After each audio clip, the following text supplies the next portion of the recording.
अच्छा भैया, एक बार फिर हम रवा सबके घर परिवार के लड़का राउर भाई, राउर भतीजा, राउर बेटा व्यास मुकेश सिंह अपना पूरा टीम के साथ हाजिर बानी। सबसे पहले बीना वांदनी हंस वाहिनी माँ शारदे के दरबार में एगो हमारा जैसे छोट बोध बालक गइल बा, आ जाके मैया से आग्रह करता, विनती करता, का कहता? जय हो मैया शारदे,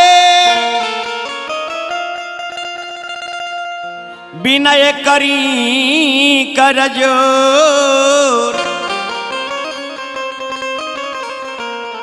नायधार से पार के लगा जा,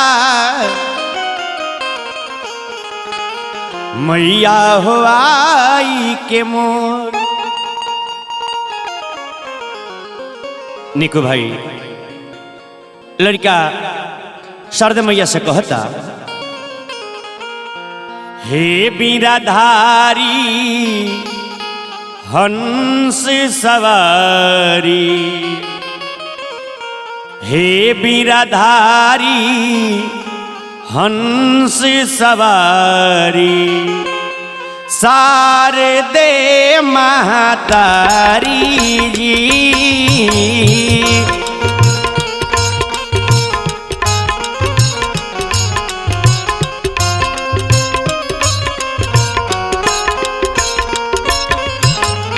हे बीराधारी हंस सवारी, शारदे महतारी जी।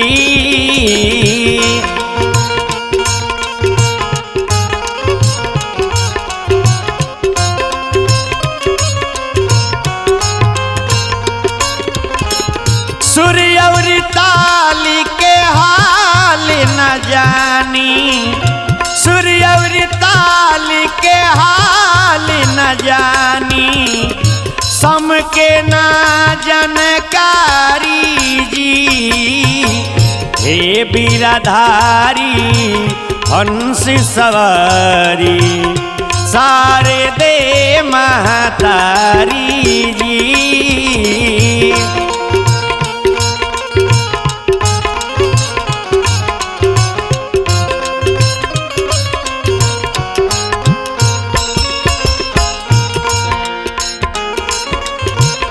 जय हो माई, जय हो।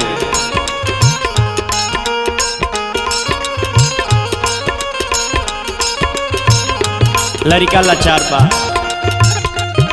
विचार करो माई।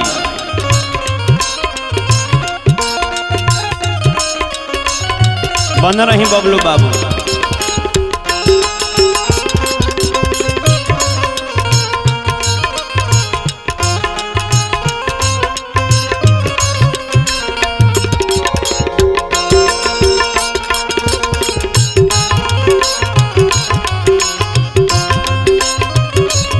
दया दर्शाई है माई।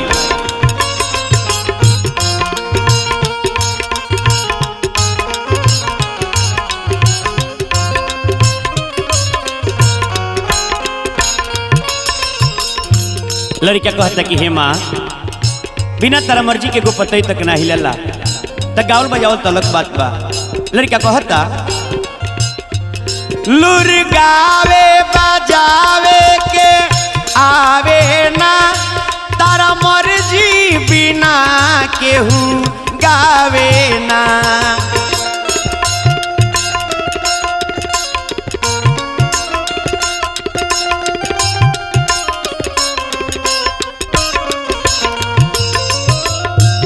लुर गावे बजावे के आवे ना, तारा मर्जी बिना केहू गावे ना। कृपा दिखाई हे महामाई, कृपा दिखाई हे महामाई, जग के पालनहारी जी।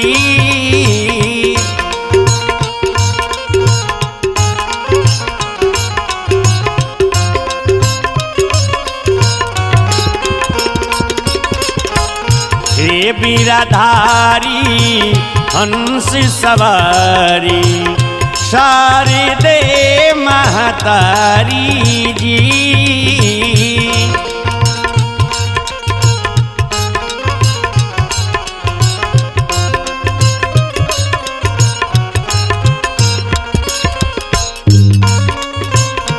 जय हो जगदम्बा फिल्म्स के जय हो।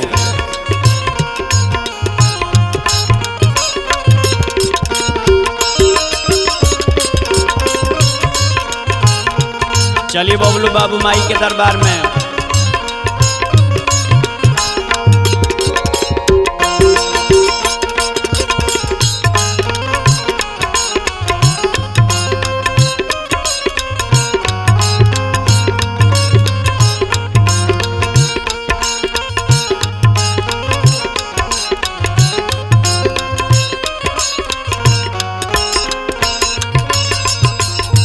सोनू बाबू लड़का अंत माई से कहता, तन मन रउआ चरणन में अर्पण करी, रउरा कृपा से रोज राउर दर्शन करी।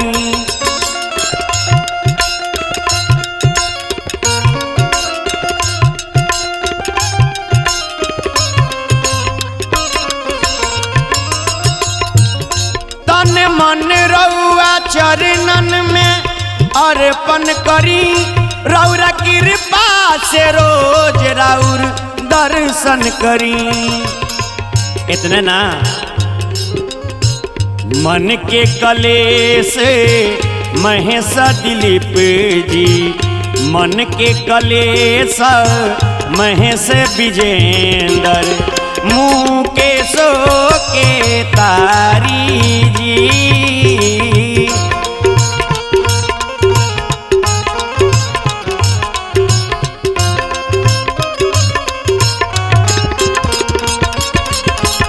हे बीराधारी हंस सवारी शारदे महतारी जी।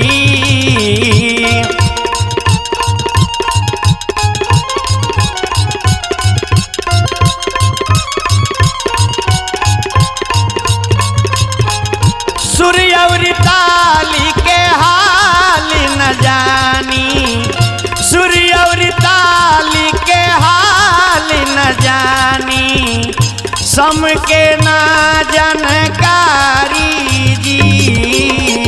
हे बीराधारी हंसी सवारी शारदे महतारी जी। हे बीराधारी हंसी सवारी शारदे महतारी जी, शारदे महतारी।